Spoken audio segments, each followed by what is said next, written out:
จังพอและสาพี่น้องเพราะว่านี่แหละ FC เพิ่นบางท่านเพิ่นก็แชทมาหาก็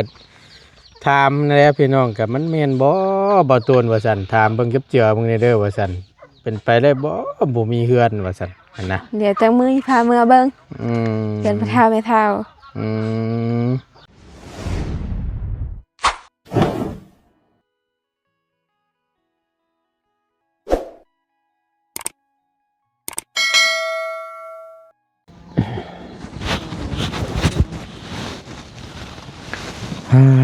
หน้าลำคำเครียดปานนี่พี่น้อง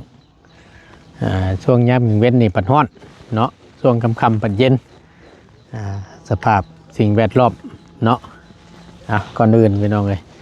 กราบสบายดีและสวัสดีเด้อพี่น้องเด้อสบายดีกันเบิดสุขุสุคนพบเจอกันเนาะในคลิปนี้ก็สิเข้าไปหาทั้งน้องน้อยหรือว่าทั้งน้องอิวเพิ่นก่อนเนาะใบผู้ใบก้นก็โอ้คิดฮอดคิดถึงเนาะบ่ตัวเอ้ยว่าซั่นเฮ็ดแนวใดเด้น้องเพิ่นสิได้รับข่าวดีจากผู้ใหญ่ว่าซั่นเรื่องเฮือนเรื่องซ่านว่าซั่นเนาะหลายผู้หลายคนก็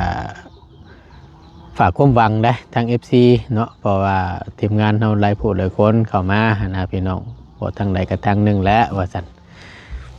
ก็ภาวนาและทางบ่ตนก็ได้พี่น้องเนาะก็อยากให้น้องเพิ่นได้รับการช่วยเหลือจากผู้ใหญ่อยู่ก็ฟังเบิ่งนี่แหละเนาะก็เบิ่งไปก่อนเนาะเพราะว่าทางใดก็ยังบ่มีนะพี่น้องเนาะก็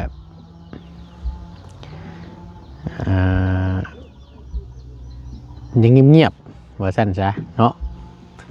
เดี๋ยวเบิ่งน้ำกันแล้วพี่น้องเอ้ยถ้าหากว่าบุญวาสนาน้องเพิ่นฮอดจอดถึงเนาะมีต่อผู้ใหญ่ก็ได้รับการช่วยเหลือจากผู้ใหญ่เพิ่นเนาะถ้าหากว่าบุญวาสนาน้องเพิ่นบ่มีก็แม่นแล้วแหละพี่น้องเพราะว่าทางทีมงานเขาก็เข้ามากันก็หลายเนาะแล้วก็รู้อยู่แต่ละผู้แต่ละคน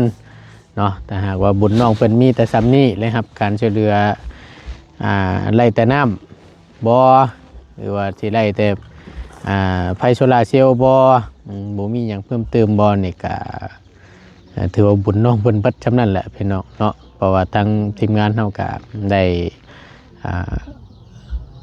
นำเสนอและแล้วก็ทำไทยเกี่ยวกับที่ไปที่มาของเพิ่นก็คือได้เห็นนั่นแหละพี่น้องเพราะว่า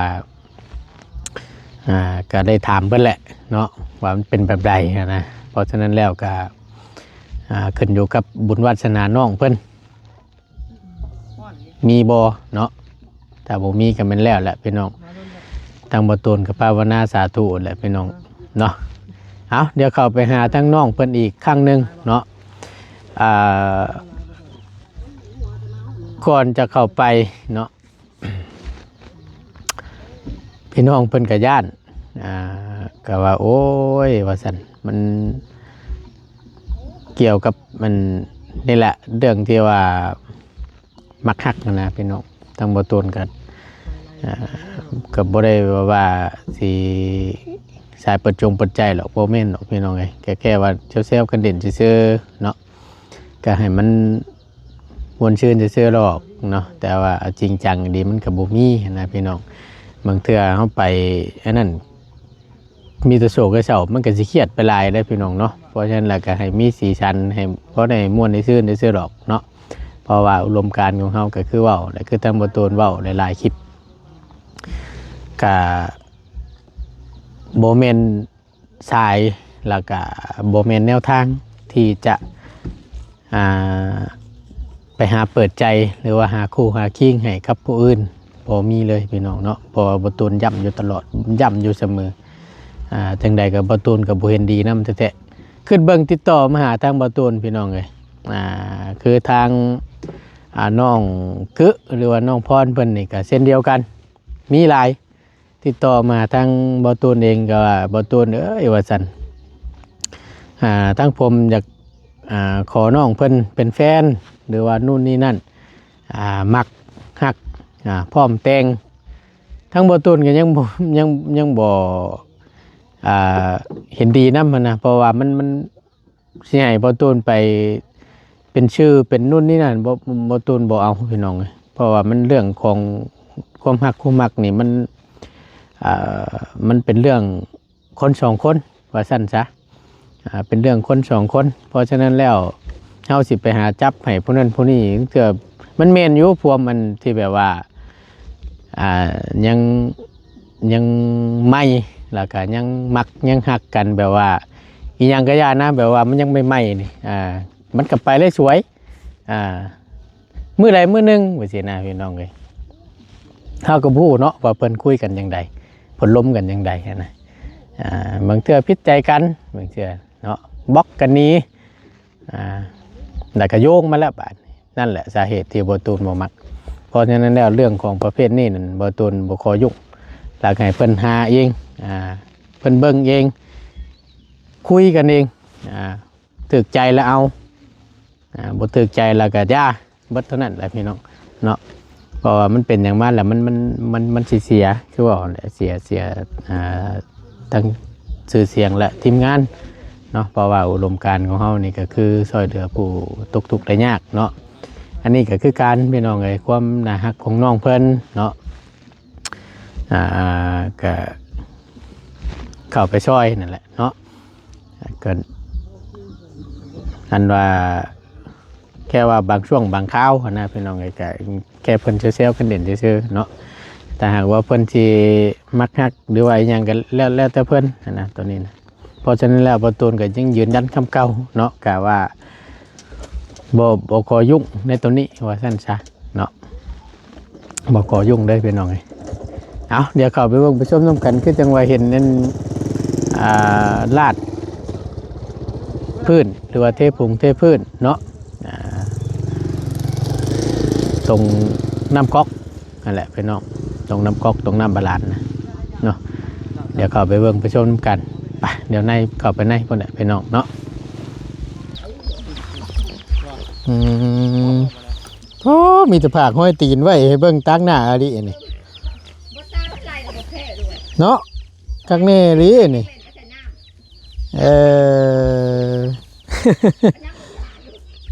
มั่งแล้วเหรอวะนี่บ่ก็ทางเบาไล่เพิ่นเนาะไล่มาซื้อดินแห่ทรายเนาะเอาไว้มาเทพื้นนี่แหละว่าซั่นซะคือจังว่าอันเพิ่นเทเอียงไปนั่นนี่มันหรือว่ามันเบิดบ่เนาะหรือว่าแนวใดนายเอ้ยอันไผเป็นคนเทนี่นั่งเบาไล่สายลุยบ่คือจังว่าอาหารเครื่องก็บ่ซ้ำกันฮะบ่ไล่กับบ่พักใส่สองหนุ่มซุ่มใจบ่โอ้จังได๋คือจังว่ามาพังทั้งนี้หลายแท้บ่เจ้าบ่ได้เทนำเพิ่นบ่ล่ะบ่ได้เทสบายดีอันว่ามันเบิดก่อนบ่หรือว่าแนวใดหรือว่าเฮาตาเลวว่าเฮาเป็นคนแนมเจ้าบ่เป็นคนเด้งเนี่ย ดิวตาเอาชื่อกับพ่อน่ะนี่แม่นบ่ใกล้ก็เข้าไปหมายพอดีเลยเนาะแม่นจักแน่ดินี่ฝากไว้ให้เบิ่งตั้งหน้าดิแม่ไรเฮ้ยคือจังว่าขึ้นไปเหยียบคักแท้บ่อันทั้งนี้นี่มันนั่นบ่อันว่านี่นะหมอกที่ว่านี่คือจะว่าไปทั้งพุ่นลายกลัวหั่นน่ะก็สิว่านะฮะเดี๋ยวว่าปูนระเบิดป่ะเนาะเอาเลยกล้วยค่อยนะเอ้าหมูกินกล้วยป่ะบอกอันคำว่าปูนเบิดน่าจะแม่นเนาะเพราะว่ามันมาตั้งปีนะเนื้อหนึ่งแต่สำนีกับคักแล้วเนาะใกล้กว่าแบบว่ามันบ่มีอย่างเท่เนาะแม่นใกล้กว่าบ่มีอย่างแบบดินนี่เดี๋ยวมันสิติดตีนติดหยังถ้าว่านี่ก็นั่นอยู่เว้ยนี่ให้ใกล้ใหม่แล้วเด้ใกล้ไม้เลยแห้งแล้วเด้นั่นล่ะเหยียบได้บ่เข้าเบิ่งกว่าบ่เชื่อไอ้เข้าเบิ่งแห้งแล้วก็พอมันแหลดเลยเด้ ได้ ได้แล้วข้าวบุคักเขียนชื่อเพิ่นไว้แหน่ ชื่อมันแข็งแล้ว ยังนี่เบิ่งนี่ อ่ะเขียน นี่บ่แล้วเนาะตัวได้เขียนว่าเขียนไว้แหน่พอได้ฮู้เด้เทื่อผู้ว่าถามมาไปเนาะเป็นคนเฮ็ดให้นี่ดื่มได้เชื่ออ้ายนี่ลองเด้อ บ่เป็น งาน ไป ป้า กัน เฮียน เนาะ เฮาใส่ หัดส้นผล ฮะ เข้าไปส้นผลซื่อๆนะ เข้าไปชนพลซื่อๆอย่างหน่อยมันก็ต้องไล่แล้วนะ เห็นว่าก็เข้าไปชนพลก็ได้เอาเบิ่งดูชื่อเพิ่นน่ะซองนุ่มชุ่มใจน่ะ บ่เป็น ลองเบิ่ง อีหลี เอาเอาชื่อตัวเอา ซื้อเฮาได้ เอาแม่ เอาหยังเนาะ เข้าไปชนพลซื่อๆสิว่าบ่เป็น เอาอิ่วเลยเฮ้ยอย่านะบ่เขียน เอา ลองเบิ่ง บ่ ลอง ได้ เบิ่งสิเป็นหยังเห็นว่าก็ได้เว้าบ่สร้างได้เนาะ ได้ให้ลุงนี่ดิ บ่เลยเอ้ยบ่เกี่ยวเด้กับลุง เฮามันสิเป็นไปแล้วมา ลองเบิ่งชื่อมันบ่ได้ผิดบ่ได้แม่นนะเว้าซำนี้ซื่อก็ได้ บ่เขียนดอกซื้อเองบ่เป็น เออ บ่เป็น ฮะ บ่เป็น มีตัวบ่เป็น แม่น เป็นแล้วบ่เห็ด น่ะ แม่นความอืม ลุงนวดแบบใดจะซื้อเฮาซื้อเฮาเด้แบบใด สี่ตัวนะ แม่น เอาแบบเอาหูอีกแล้ว อืม เฮาลุงฮู้เฮาบ่ฮู้บัดนี้ เอาเราตัวลองเขียนนั่นตัวนอมึงอ่ะ อืม ตัวนอน อนกนะ เฮาบ่เป็นบ่จัก ชื่อตัวเองก็บ่เป็น แม่น ประกอบใช้จักบาทเฮ็ดปอใด บ่สี่บ่สี่ ปอซี่ แม่น อันนี้ของปอหนึ่ง4 ปีซ้อนเขายังบ่เห็นคุยเลย บ่เสีย ก็จังได๋นั่นติ บ่เสียหรอก แม่นความ เฮาเข้าไปส้นผลซื่อๆเด้เชิญเพิ่นสิซื้อเพิ่นน่ะ เบิ่ง เขียนชื่อลุงบ่ บ่แล้วเขียนชื่อจังเขาสิตัวไว้เนาะ ผู้เพิ่นสร้างผู้เพิ่นเฮ็ดผู้ได้ติ ก็เขียนชื่อบ่ลายบ่เพิ่นได้เพิ่นมาเพิ่นถามเด้ แม่น เพิ่นเฮาเพิ่นได้อ้างเพิ่นว่าเฮาแล้วเขียนถามเด้ ทีพีลุงอ่า เอามองได้ เขียนอยู่เจนี่นำก๊อกตัวนี้นะก็โปรโมทให้เราก่อนพี่น้องเนาะฟืด ฮะ ฟืด ก็ฝืดบ่บ่นะจะได้รู้แปลว่าแปลว่าไผมันไผเป็นคนเฮ็ดให้ผู้ใหญ่ตั้งบ่ได้จังซี่นะ เขียนแบบใดน่ะ ฮะ เขียนแบบใด เอาความสามารถเฉพาะตัวเจ้าหั่นแหละเจ้าคิดว่าตัวใดมันคล่องหรือว่าตัวใดมันงามก็เห็นดีนำ มื้อนี้วันที่จ้ะนะ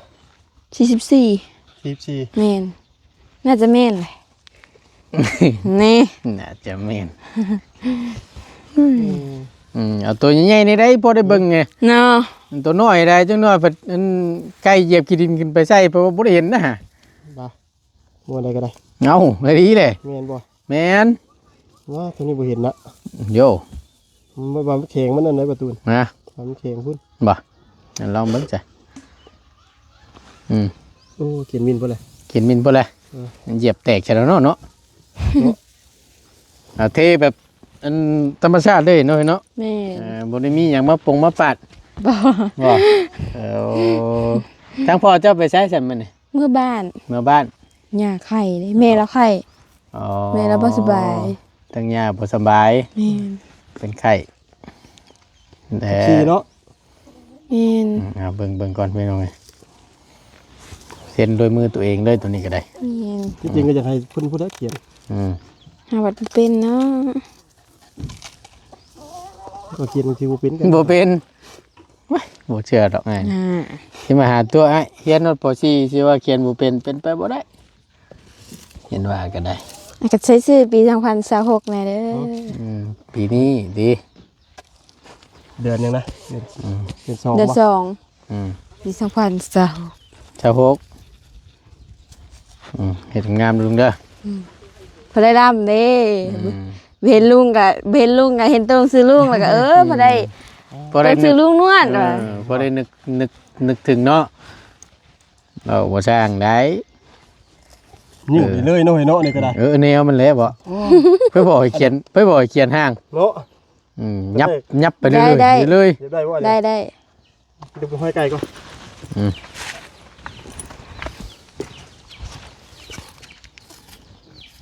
เออ จัง6เว้ย แม่น ดื้อมือนุ่มวัด เท่าเลยติ เท่าได้ เราเขียนงามเลย งามงามงาม พอได้สำเนียงเนาะ ชมเชยเดือนชองแล้วบ่ นี่เดือนสอง เดือนชองแล้วบ่เดือน จะได้เป็นว่าเดือนสอง แม่น เดือนชองสะกดเนาะชมเชยชมเชย พี่น้องนะขอโทษขออภัยน้ำได้มือ เจ้า พอได้เขียนพอเป็นพิธีที่เราพี่น้องเลย งามดีแล้วหมายไว้นี่ก็ได้เนาะก็เป็นผู้ใหญ่ทางบ่ได้พี่น้องเพิ่นเจาะน้ำให้เรียกว่าได้รับการช่วยเหลือนี่แหละน้ำนี่แหละระดับแรกเนาะสองมากับทางบ่ตูนก็เป็นไฟโซลาร์เซลล์ที่น้องเพิ่นได้รับการช่วยเหลือหลายผู้หลายคน FC เพิ่นก็รุ่นอยู่ได้ว่าโอ้ยยามใดเด้น้องอิวซิวตี้สิได้รับการช่วยเหลือ อิวดิอิว ได้ ในการเฮ็ดเทือนว่าซั่นก็นี่แหละทางบ่ตูนก็ฟังแล้วฟังอีกอยู่เนาะมันหอนติเอาก็ เข้ามาซื้อพี่น้องวิทยอัปเดตน้องเพิ่นยังบ่มีข่าวดียังบ่มีเซอร์ไพรส์อีกสักอย่างเนาะ โดย จะมาให้กำลังใจทั้งน้องเพิ่นพี่น้องเลย สาวน้อยคลายเครียดเหยียดคิงนิ่งอยู่แคมป์ทางนอนแล้วก็ไปก้านอยู่บ่เครียดนั่นน่ะ บ่ บ่ได้ไปซ้ำอุตส่าห์ว่าสิมากินปิ้งเครียดนํก็ได้ตายแล้ว มื้อนั้นเบายาวนัดว่าอีหยังหน่อไม้ประมาณนี้บ่ ล่วงน่ะ นี่หน่อไม้มันก็มันบ่มีวะเปลี่ยนเป็นปิ้งเครียดบ่ได้บ่กับตำบักหุ่งนี่ พี่เครียดบ่ได้ไปการเครียดเด้ ไปก้านมามึงดูฮะพอได้อันปิ้งกินนี่จักบาทเนาะเมื่อวานนี่ได้รับข่าวดีบ่เมื่อวานนี่ แม่นจากบ่าวเตียง เท่าไหร่นั่น 2.8 ล้าน 2.8 ล้าน แม่น ได้แล้วสิไปเฮ็ดหยัง บ่ฮู้ ยังบ่ฮู้เก็บไว้บ่ แม่น เก็บไว้ซื้อหยัง ยังบ่ฮู้บ่มีเวียกจำเป็น ก็ถือว่าเฮ็ดตนเฮ็ดตัวไว้ล่ะเนาะ แม่น ดีละพี่น้องเฮ็ดอันเฮียนว่าซั่น เก็บหอมรอมริดไว้นั่นแหละเนาะเพื่อได้รถจักรเนาะ แม่น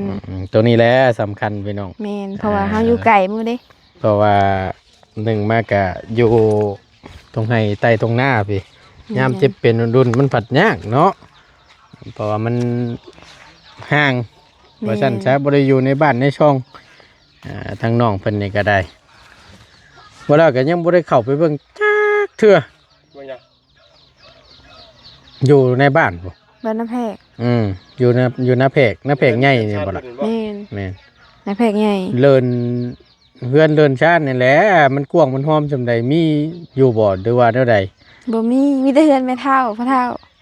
เอาสิว่าง่ายๆนี่ทั้งพ่อทั้งแม่หรือทั้งเจ้านี่แต่ก่อนๆน่ะอยู่น้ำพ่อเฒ่าแม่เฒ่าสิบ่ แม่น แล้ววันนี้แหละง่ายออกมาอยู่พี่ แม่น แล้วก็เลยปักหลักอยู่นี้บัดนี้ แม่น เฮือนและหน้าแม่นอยู่หม่องเดียวกัน แม่นแล้ว เจ้าก็ใหญ่อยู่นี่บ่ แม่นแต่ก่อนสิอยู่นำแม่เฒ่าแล้วบัดนี้ย้ายขึ้นมาพี่แบบคนหลายเด้แต่ก่อน แปลว่าแยกงอก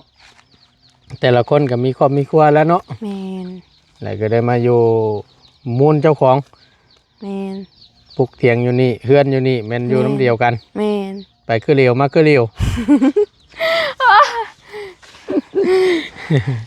เพราะว่ามันชื่อว่าง่ายๆกับอยู่ในบ้านพวกนั้นมันเป็นเฮือน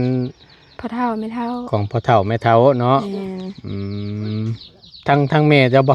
แม่น ทั้งพ่อเจ้านี่ก็ถือว่าเป็นเคยเนาะ แม่น จังพ่อและสาวพี่น้องเพราะว่านี่แหละ FC เพิ่นบางท่านเพิ่นก็แชทมาหาก็ถามนั่นแหละพี่น้องก็มันแม่นบ่ตวนว่าซั่นถามเบิ่งเก็บเจือเบิ่งเด้อว่าซั่นเป็นไปได้บ่มีเฮือนว่าซั่นอันนะ เดี๋ยวจังมื้อพาเมื่อเบิ่ง เ เกินพ่อเฒ่าแม่เฒ่า นี่แหละเพิ่นก็ถามก็จังว่าบอกตามที่ทางน้องเพิ่นแล้วก็ทั้งพ่อทั้งแม่ก็บอกอยู่หั่นนะก็ว่า เลย บ่มีเฮือนแล้วก็มาปลุก เถียงหน้าอยู่ให้อยู่หน้าพี่แล้วก็เพื่อนและเถียงก็อยู่หมองเดียวกันนะเพราะว่านอนอยู่นี่ประจำ แม่นบ่ได้เข้าบ้านอยู่ตรงนั้นนี่ ตลอดเลยเนาะ แม่น แล้วเพราะว่ามันเข้าบ้านผัดมันคนหลาย เพื่อนบ่เพื่อนเว้าง่ายเพื่อนกกเพื่อนเก่าเพื่อนของพ่อเฒ่าแม่เฒ่าเนาะ แม่นอีกอย่างเฮาก็อยู่เฮือนหมู่บ่คักนะ บ่ แม่น มันบ่คือเพื่อนเฮาเอง แม่น อืม หลายคน จะคนน่ะอยู่ใน ดูบ่อันนั้นเพื่อนเราเดี๋ยวนี้ฮะ อ่า บ่มีไผ บ่ แม่นเพราะว่ากระเจ้ากับลูกเราก็แตกอยู่ไผอยู่มันน่ะนะ เอาเราอยู่ช่องเฒ่าแล้วบ่ซะ แม่น เออ แล้วก็นอนนะเที่ยวเมื่อเที่ยวมา อ่า มันจะไม่เท่านอนมือกับเท่ามือกับเท่าเมื่อ เอาเพราะว่ามันคือว่าแหละส่วนหลายเนาะก็ว่ามันมีดินของเจ้าของหรือว่าเป็นของเจ้าของเนี่ยมันก็อยู่ไปแหละสะดวกสบายคือว่ากันแหละถามเนี่ยถ้าสมมติว่าได้รับการช่วยเหลือจากผู้ใหญ่เพิ่นเฮ็ดเทือนเฮ็ดชาตินี่ปลุกอยู่หน้านี่บ่นะ อยู่หน้าบัดนี้ก็มันสิได้บ่เพราะว่าอีกอย่างก็แบบเฮาอยู่ไกลหมู่นะแบบมีเวียกมีงานอีหยังก็ มันสิยาก เฮาก็จะเข้าอยู่บ้านแน่บัดนี้อยากเห็นหมู่เห็นครูเห็นพวกอยากเข้าไปในสังคมอีหยังแบบสินะอีหยัง แล้วสิหาใช้เสริญบัด บ่ ฮะ บ่ฮู้คือกัน อยากตรงนี้อีกติ แม่นเดินก็น้อยๆน่ะก็เป็นแสนบ่เป็นอะไรพวก ใส่เสื้อใหม่เห็นบ่แต่ว่ามันก็แพงคือว่าหั่นแห แม่ ละ น เฮ็ดได้สันบาทนี่เนาะเพราะว่าอยู่ในเรือนผู้เฒ่าแม่เฒ่าปัดมันก็บ่กว้าง แม่นผู้ที่ตัวย่อเฮือนนะเดิน ลมอยู่ เพิ่น บ่ ก็ ลมเพื่อนหลังหนึงใช่บ่ บ่ผู้ที่ตัวย่อเฮือนเพิ่นหลังนึงแล้วก็แบบผู้ที่ทางนี้ก็ห้องน้ำทางนี้ก็น้ำสร้าง อืม มีเหล้ามีหยังผู้ดี ที่เหลือก็แมันดินเขาเจ้าอ้อม แม่น บัดชำนะ แม่น มีทางเดียวแหละ อยู่ให้อยู่นะตลอด เอ้าเนาะเด้อลินโตอยู่พี่ ก็ยังมีคือเขาอยู่ คำว่าอยากเฮ็ดเทือนอยู่ในหมู่บ้านอยากอยู่ในบ้านในเมืองก็มีอีกวิธีที่สองนี่ก็คือ ขายหน้าบ่ แนวมันแล้วแบ่ง ขายหน้าจะไปกินใช่บัดนี้ ยอด แล้วบัดนี้ได้เฮือนอยู่แบบบ่ได้กินข้าวบัดนี้โอ้ย เขาก็บ่ขายเบิดแล้วบ่ขายพอได้จุบชื่อดินรอนต้นหญ้าที่จะปลูกเขื่อนนี่แหละ แบบบ่มีเงินเฮ็ดเฮือนอีกบัด ก็จังหวะตัว ขายเบิดเลยบ่ เยอะเนาะมันบ่มีเด้ซะว่าอยู่หน้านี่ใคร แม่นอยู่หน้าอีกก็ใคร แต่ว่ามันก็ห่างหมู่ห่างพวกคือว่าน่ะเนาะ เฮาก็จะเข้าไปลิ้นน้ำหมู่น้ำคู่แบบนี้นะมีบุญมีงานอีหยังเฮาก็อยากอยู่นะ เพราะว่ามันก็ใกล้แน่เนาะ แม่น อันนี้ผัดถึงเถื่อผัดเมื่อเวียงเมื่องานผัด อ่า นู่นนี่นั่นก็เมื่อแล้วผัดต้องได้ย่างกลับออกมาอีก แม่น แต่มันผัดไกลนะพี่น้องแต่ว่ามันใกล้นี่ก็บ่ว่าหรอกจากหน้าน้องเพิ่นเข้าไปหาบ้านนี่ก็ถือว่าโอ้หลายลักเติบอยู่ แม่น เจ้าฮอดบ่จักอัน8-9ลักบ่เพื่อมันไกลเด้เวลาเจ้าไปมาแต่ละเทื่อนี่ก็ย่างเมื่อ มืดแม่นย่างเมื่อเช้านี่ก็หาเมื่อซื้อมักพริกนะ อืม เมื่อ7:00 น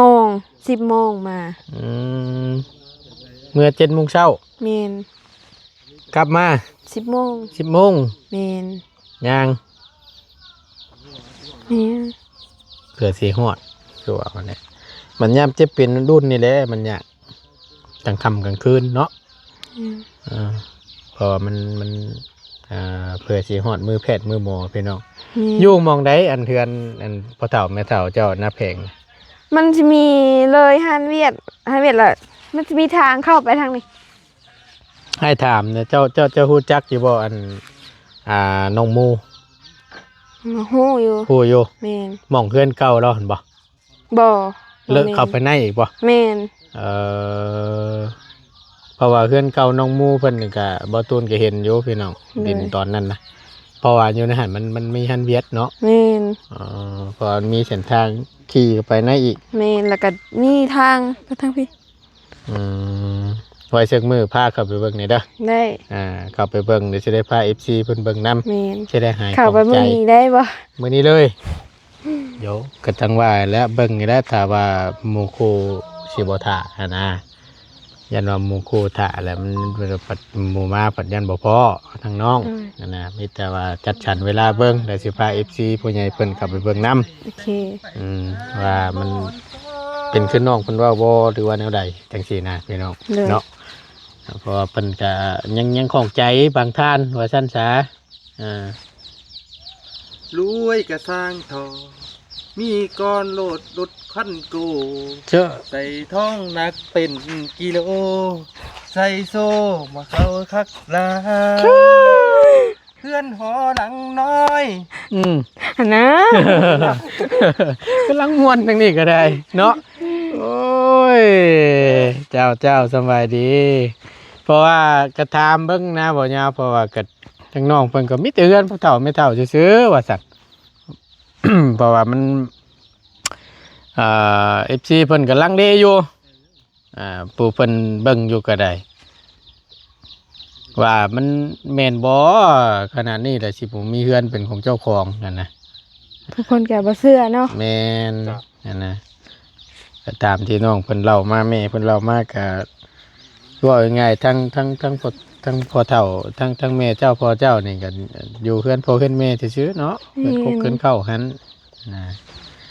เอาเดี๋ยวจังเข้าไปเบิ่งพี่น้องเอ้ยเดี๋ยวมีเวลาจัดสรรเบิ่งแหละสิพาพี่พ่อน้อง FC เข้าไปเบิ่งไปชมน้ำกัน แม่น เป็นแบบใดเนาะ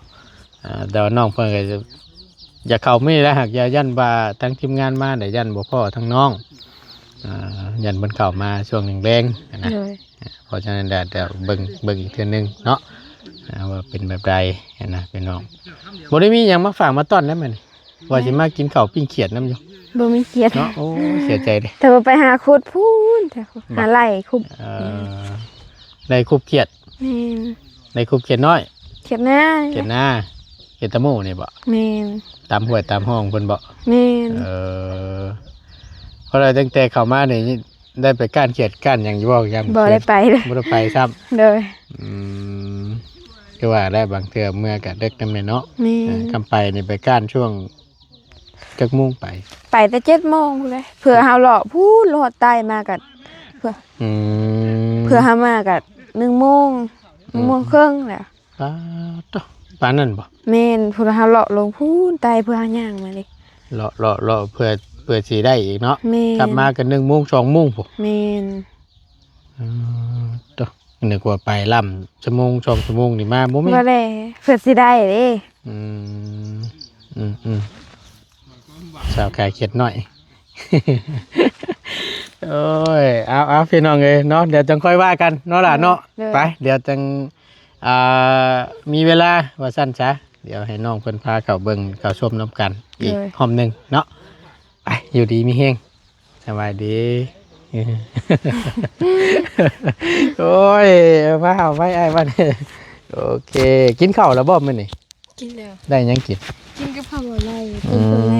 ต้มเครื่องในเครื่องในหยัง หมูงัวควาย งัวกล้วย งัวเลย มีแต่งัวมีตั้งกล้วยเนาะโอ้ยโอเคพี่น้องเนาะกะเบิ่งน้ำกันอีกตัวนึงแล้วพี่น้องเนาะมัน